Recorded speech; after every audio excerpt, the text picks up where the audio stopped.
Irmãos, conforme acordado, nós estamos expondo o livro de Josué às noites de domingo. Portanto, hoje, Josué capítulo 2, os versos de 1 até 11. Josué capítulo 2, os versos de 1 até 11.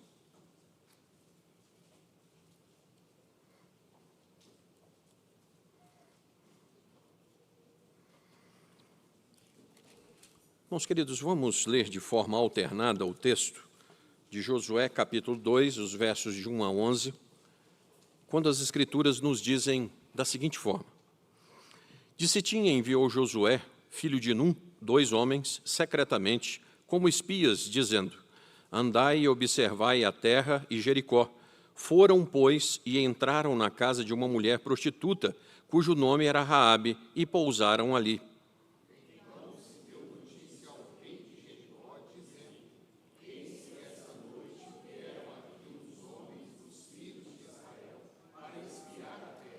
Mandou, pois, o rei de Jericó dizer a Raabe: Faze sair os homens que vieram a ti e entraram na tua casa, porque vieram espiar toda a terra.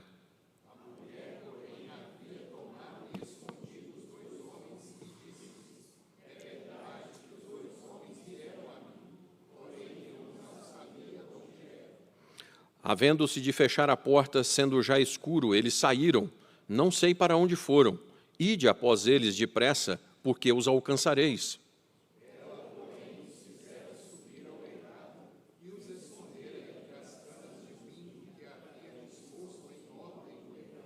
Foram-se aqueles homens após os espias pelo caminho que dá aos vales do Jordão, e, havendo saído os que iam após eles, fechou-se a porta.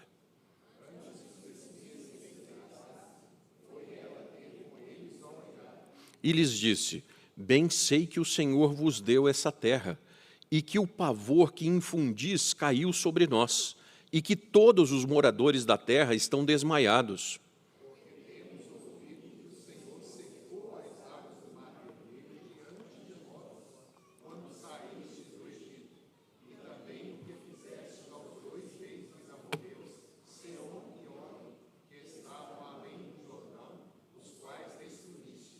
Juntos. Ouvindo isto, desmaiou-nos o coração, e em ninguém mais há ânimo algum, por causa da vossa presença, porque o Senhor, vosso Deus, é Deus em cima nos céus. Todo-Poderoso, amado Deus, esse pode ser mais um domingo, mas esse pode ser um dos dias extraordinários da nossa vida. Estamos diante do texto sagrado e essa palavra é a mesma que o Senhor usou para fazer terra e céu e tudo que neles há. Sê propício ao teu povo, ó Deus, e dá-nos a honra e o privilégio de saber que o Senhor veio a esse lugar sob convocação solene do conselho dessa igreja para falar ao coração do teu povo. Ó Deus, o nosso bem maior é o Senhor e precisamos te ouvir nesse momento. Clamamos no nome do Cristo vivo. Amém. Irmãos, nos conta que se perguntou a certo jovem se ele podia ter a certeza que estava convertido. Não há dúvida alguma quanto a isso, respondeu.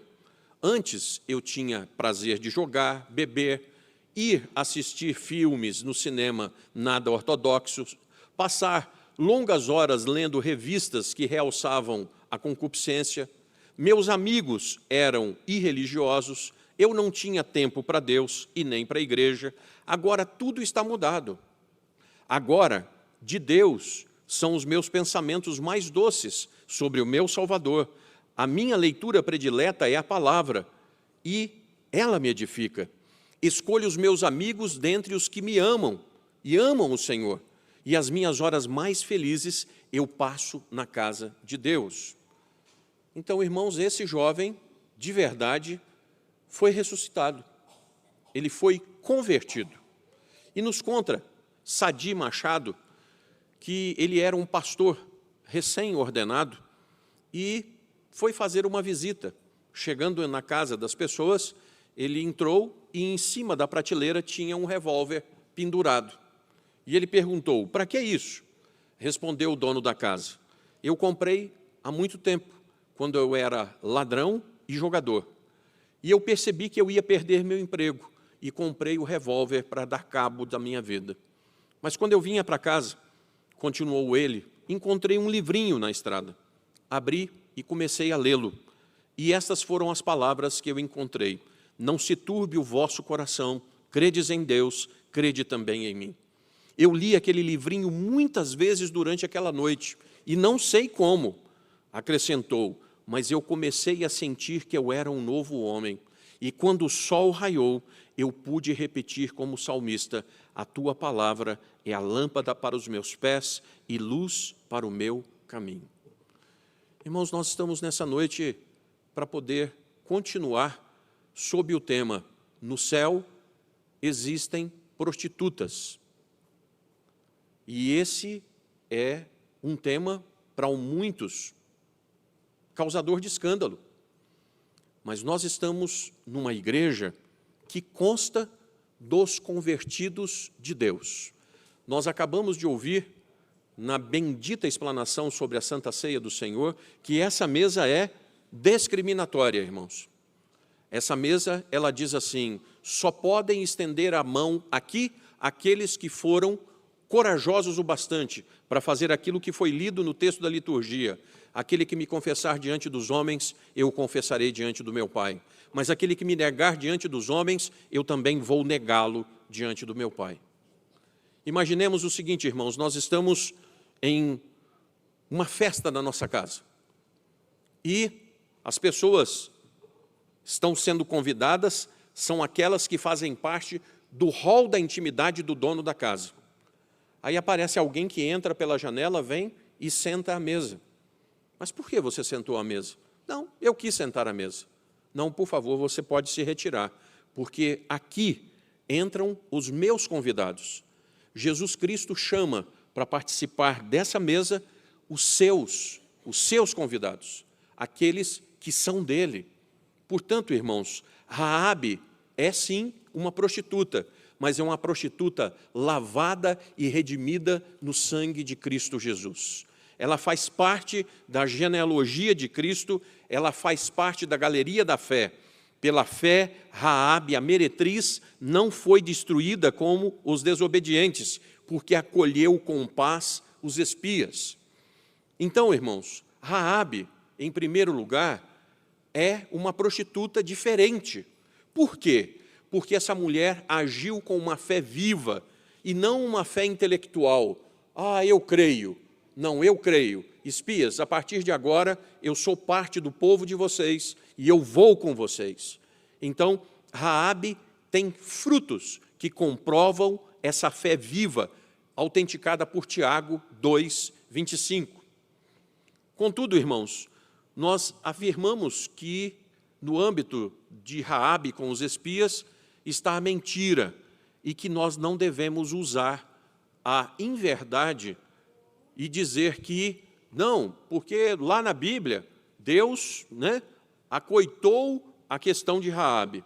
Não, irmãos, Deus, de uma forma extraordinária, Ele usou todo aquele contexto para a execução do seu propósito eterno, mas, por favor, não pequem usando exemplos bíblicos, porque você vai ter que usar as consequências de todos os pecados também. Então, sejam honestos, Então, Abraão teve 2 mulheres. Vai lá ver o que está dando. Davi teve a sua questão com a mulher de Urias. Vai ver o que aconteceu com a casa de Urias, com a casa de Davi, até hoje.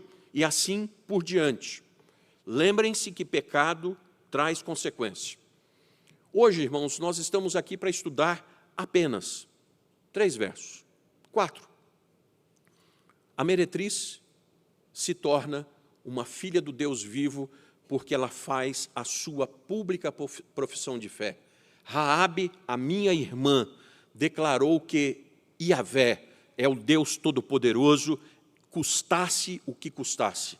E essa é a maior prova da existência de um ser humano, é a maior alegria quando você tem coragem de dizer, o Senhor é o meu Deus.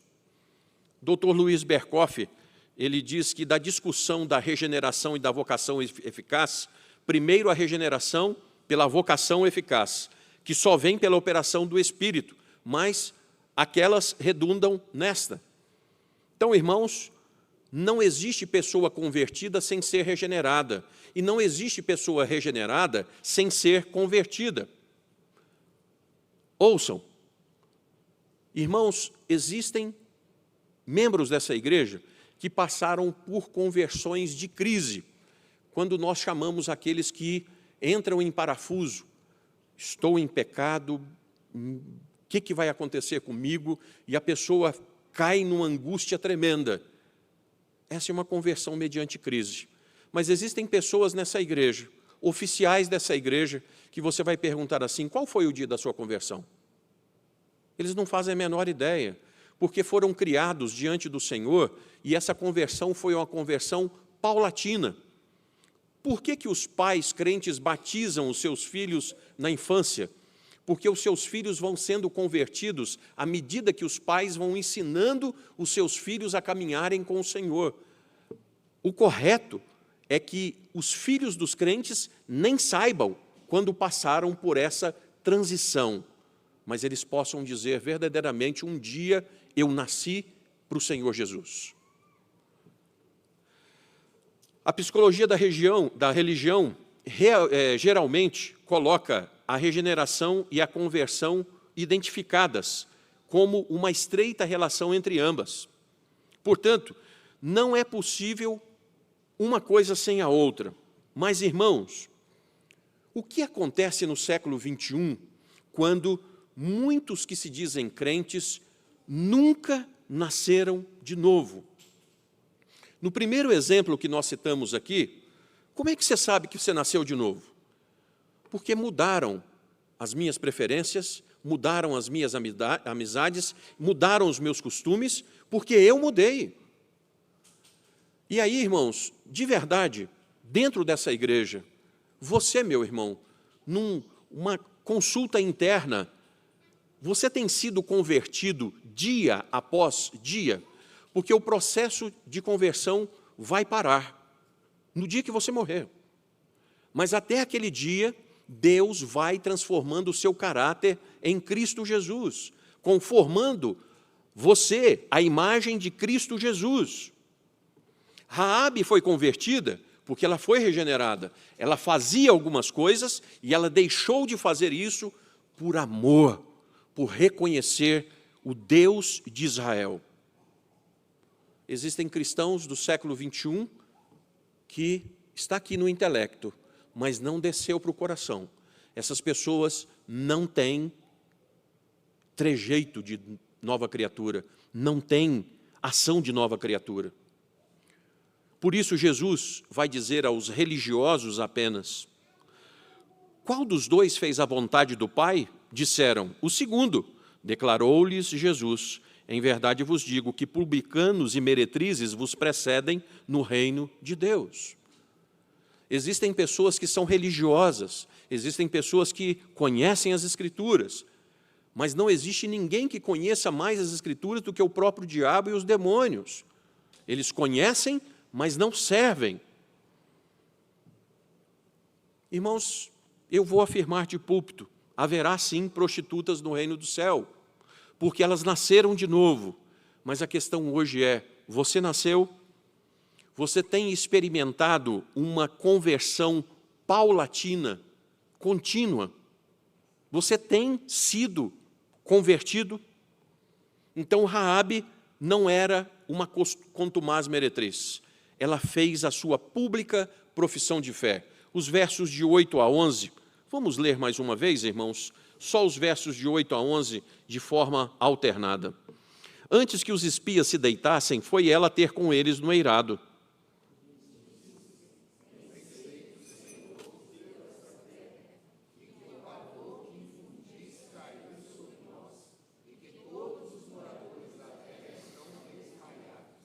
Porque temos ouvido que o Senhor secou as águas do Mar Vermelho diante de vós, quando saíeis do Egito, e também o que fizestes no coração, ou aos 2 reis dos amorreus, Seom e Og, que estavam além do Jordão, os quais destruístes.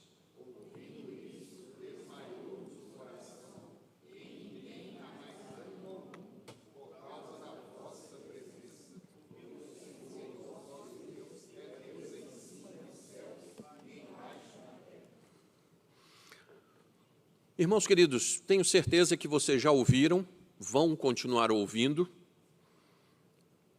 Presbiteriano é católico manso? Presbiteriano tem crisma também, que é a pública profissão de fé. Bom, irmãos, nós estamos numa igreja de fé reformada. Foi salientado daquela mesa de Santa Ceia, o sola escritura, irmãos. Então, nós não nos guiamos por isso, por aquilo outro. A nossa regra de fé e prática é apenas a Escritura. E, conforme o texto que nós lemos, na liturgia de Mateus capítulo 10, os versos 32 e 33, vou repeti-los. Portanto, todo aquele que me confessar diante dos homens, também eu confessarei diante do meu Pai, que está nos céus. Mas aquele que me negar diante dos homens, também eu o negarei diante do meu Pai, que está nos céus. Esse é o texto básico para a pública profissão de fé. Existe alguém aqui, irmãos, nessa noite, que está postergando vir à frente e fazer o que deve ser feito? 2 perguntas. Você vai continuar vindo sem partir com tudo para aquilo que Deus já começou no seu coração? Você vai continuar assim até quando? E a segunda pergunta é o seguinte: você está aqui, você sabe que Deus já está trabalhando na sua vida. O quanto você vai tentar continuar fugindo daquilo que é obra inexorável na sua vida, porque Deus já começou a obra? Faz sentido você continuar vindo sem assumir uma posição definitiva de conversão? Não faz sentido. Hoje é dia de Santa Ceia, e Berkoff afirma que a igreja deve exigir celebrar a ceia do Senhor para que haja, então, essa confissão de fé em Cristo e o acesso ao seu sacramento. Discernir o corpo. Eu discerno, o corpo foi partido por mim. Ah, mas um pãozinho tão pequenininho, mas tem um valor tão grande para mim. Eu discerno, e por isso eu posso comer do pão e beber do vinho. Pastor, mas acontece de alguém ser admitido como hipócrita à Assembleia dos Santos? Claro, irmãos, claro. Mas se essas pessoas participarem da ceia do Senhor, o problema é delas. Elas comerão e beberão juízo para si. E é por isso que o texto sagrado diz assim: examine-se, pois, o homem a si mesmo. Então, cada um é responsável, depois da instrução da Santa Ceia, a tomar ou não dos elementos. MacPherson afirma que a igreja visível identifica-se pela pública profissão de fé, pelo ministério da palavra, dos sacramentos e na organização externa do seu governo. Portanto, via de regra, os salvos são membros arrolados de uma igreja visível. Esses são arrolados porque um dia se submeteram ao rito da pública profissão de fé como declaração de crença em Cristo. E aí alguém vai dizer assim: ah, pastor, mas tem um caso lá do malfeitor ao lado de Cristo na cruz. Aquele homem nunca fez parte de uma igreja, aquele homem nunca foi batizado. Parabéns. Cuidado com o seu conhecimento bíblico para sua própria perdição, hein? Porque desse púlpito você nunca vai ouvir uma pregação sobre os extraordinários de Deus. Os extraordinários de Deus pertencem a Ele. Ao conselho dessa igreja, a liturgia dessa igreja, concerne nós ensinarmos aquilo que é ordinário. E ordinário, aquele que crer e for batizado, esse será salvo. Então, meu amado ouvinte, minha amada ouvinte, se você tem a oportunidade, saúde, condições de professar publicamente o Senhor Jesus e não faz, você está cometendo um delito imperdoável de não confessar o Senhor Jesus como Senhor e Salvador da sua vida. Deixe os extraordinários para Deus tratar. Pastor, como é que ele vai salvar o índio? Isso é problema seu ou do índio? Ou é de Deus? Então, não te compete salvar o índio. Deus tem os seus propósitos e Ele vai cumprir o que Ele quiser no mais longínquo lugar desse mundo. O que compete é o seguinte: o que você pode fazer agora? Você pode fazer uma pública profissão de fé, e vou retomar aquilo que nossa irmã Mirka levantou esses dias, se eu não me engano, na quinta-feira. Irmãos, o sujeito levantar de lá e vir até aqui e professar a sua fé, não é fácil não, mas não é mesmo. E tem que ter valor para isso, porque você vai dizer para o mundo te ouvir: Jesus é o meu Senhor e Salvador único. Mas não para aí, irmãos. A pública profissão de fé é, diante dos homens, dizer: Jesus Cristo é o meu Senhor e Salvador. E aí eu não concebo um crente, na hora do almoço, o sujeito olha em volta do restaurante e diz assim: não vou orar não, porque eu vou passar vergonha aqui, vou estar orando. Você está comendo com saúde? Quem te deu saúde? Você está comendo o que você quis servir lá? Tô. Quem é que te deu condição de comer o que você está comendo? E aí você tem vergonha do Senhor Jesus? Você não tem coragem de honrá-lo? Que tipo de crente você é? Irmãos, Raabe fez nesses versos a sua pública profissão de fé. Veja que ela transmite aos espias, e por meio deles a Josué e a Israel, todo o encorajamento necessário para cumprir a invasão de Canaã. E eles tinham chegado ali para saber qual era a situação. Então, irmãos, tendo se desvencilhado dos oficiais, Raabe sobe para o telhado, aonde eles estão lá escondidos, provavelmente escondidos com medo e pressentindo a presença lá dos oficiais cananeus. Então Raabe pode contar tudo para eles da sua grande satisfação do que ela tem ouvido. Sabe quando você fala assim: ufa, foram embora, agora eu posso abrir meu coração para vocês. Raabe abre o coração para aqueles homens. Primeiro, ela os faz saber que o relato das grandes coisas de Deus tinha feito algo tremendo quando chegou aos ouvidos do povo de Jericó. O que aconteceu? Verso 10, irmãos. Vamos ler juntos o verso 10? Olha o que aconteceu. Porque temos ouvido que o Senhor secou as águas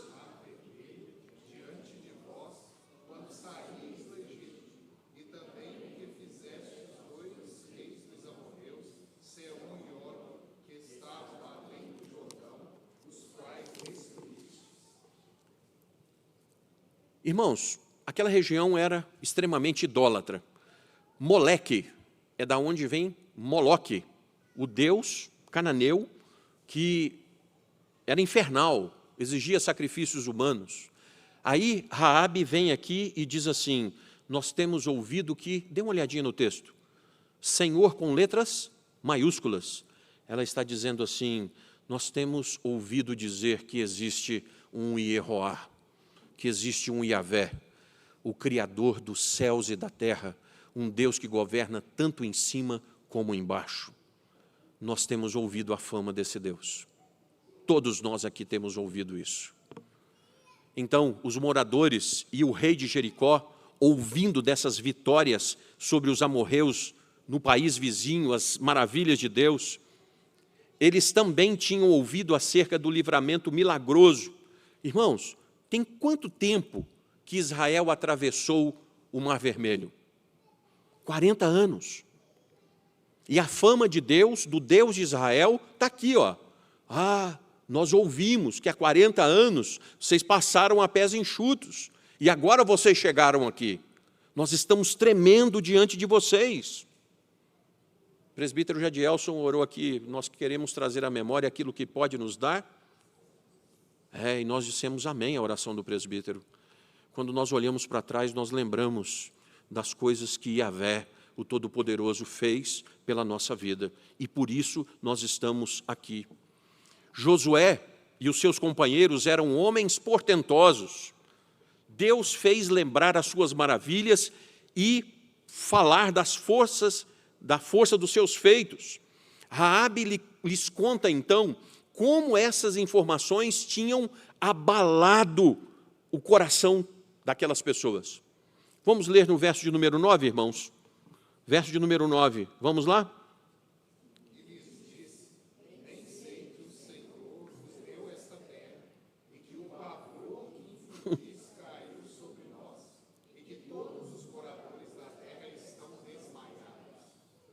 É tanto pavor, sabe quando dá aquela congelada, que você não sabe por quê, mas você não vai para lugar nenhum. Está todo mundo aqui assim. E no verso de número 11, nos desmaiou o coração. Lembre-se que ela era uma dona de uma casa pública, onde muitos entravam, saíam, confidenciavam, bebiam, com certeza, né? Falavam demais. Portanto, sob a providência divina, mais uma vez, a casa de Raabe foi a melhor maneira dos espias tomarem informação sobre como é que estava. Qual era o status, a visão de Jericó e do entorno? A melhor casa era de Raabe, era onde pessoas entravam e saíam de Jericó e dos reinos vizinhos. Então ela está dizendo o seguinte, olha, é aqui em Jericó e no entorno todo está todo mundo desmaiando de medo.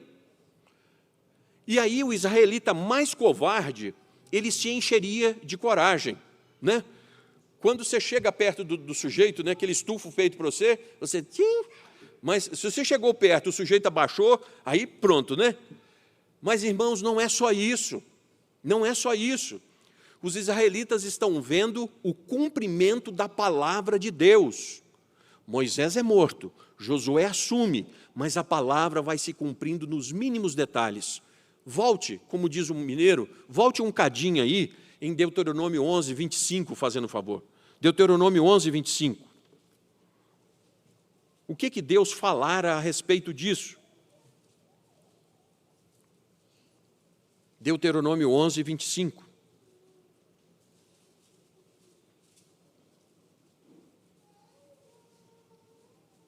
Reverendo Ricardo, puxa a leitura, por favor.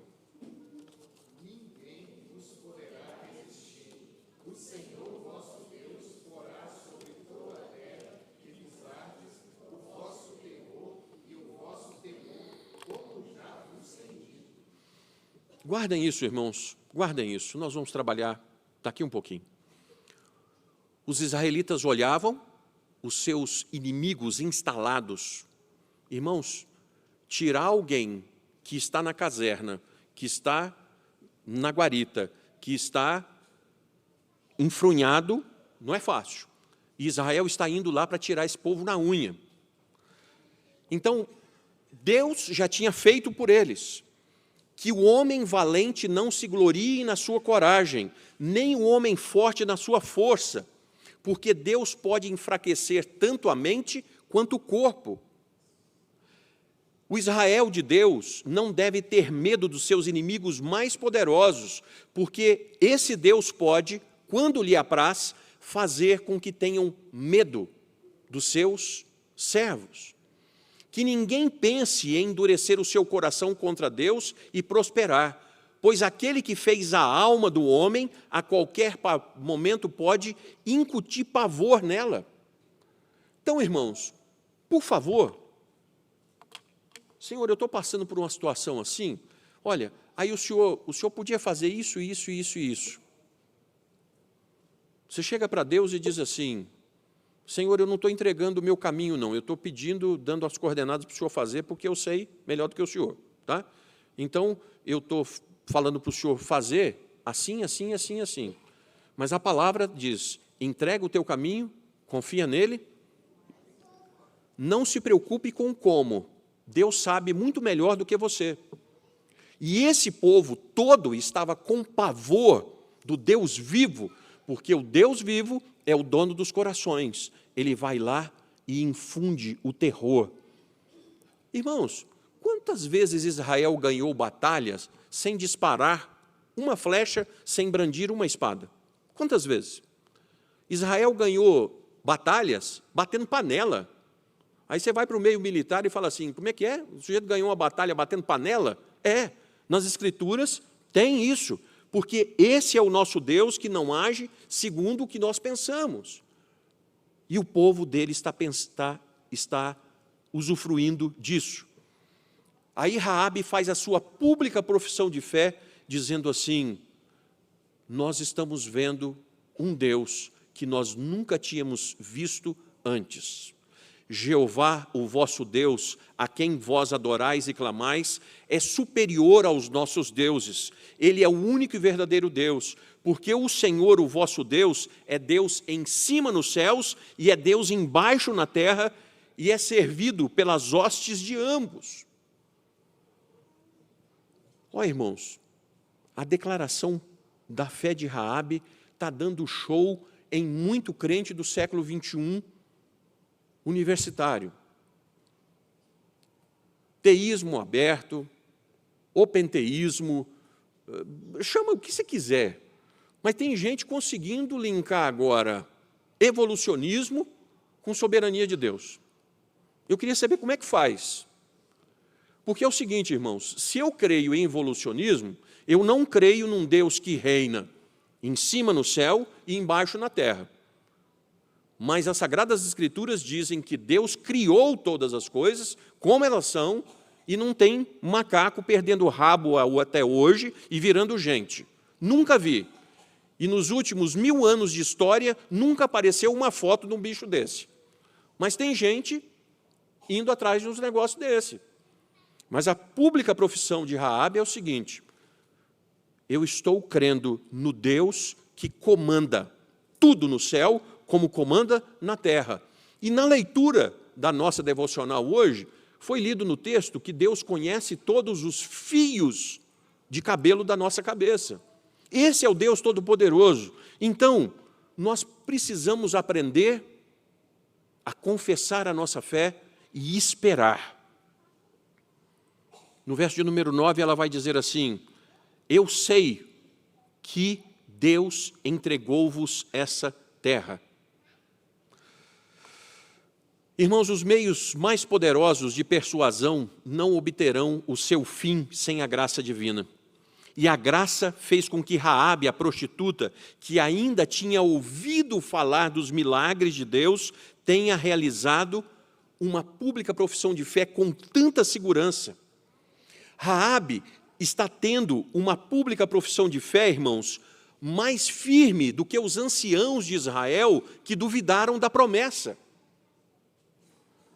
Raabe, ela crê firmemente, enquanto os israelitas estão duvidando. Muitos pereceram por causa da falta dessa fé na promessa. Bem-aventurados os que não viram e creram.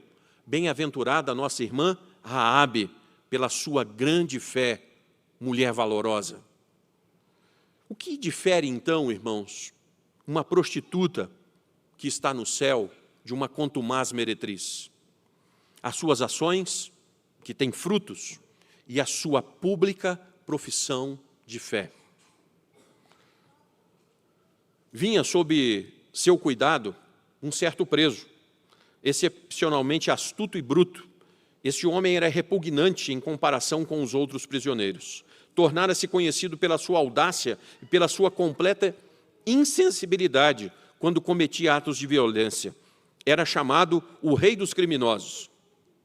Diversas vezes o capelão tinha-lhe aconselhado, mas não recebia dele resposta alguma. O homem era intolerante, até que o capelão lhe deu a Bíblia para ler. E aquele homem, com ódio, o fitou.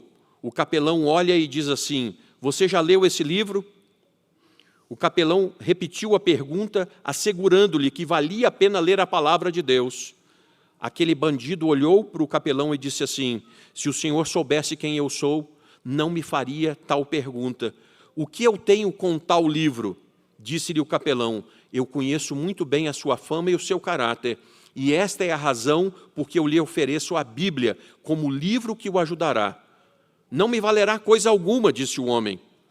Já não tenho mais sentimento. E, fechando a mão, deu um murro na porta de ferro, gritando ao mesmo tempo: meu coração é tão duro como este ferro, nenhuma coisa neste livro me poderá tocar.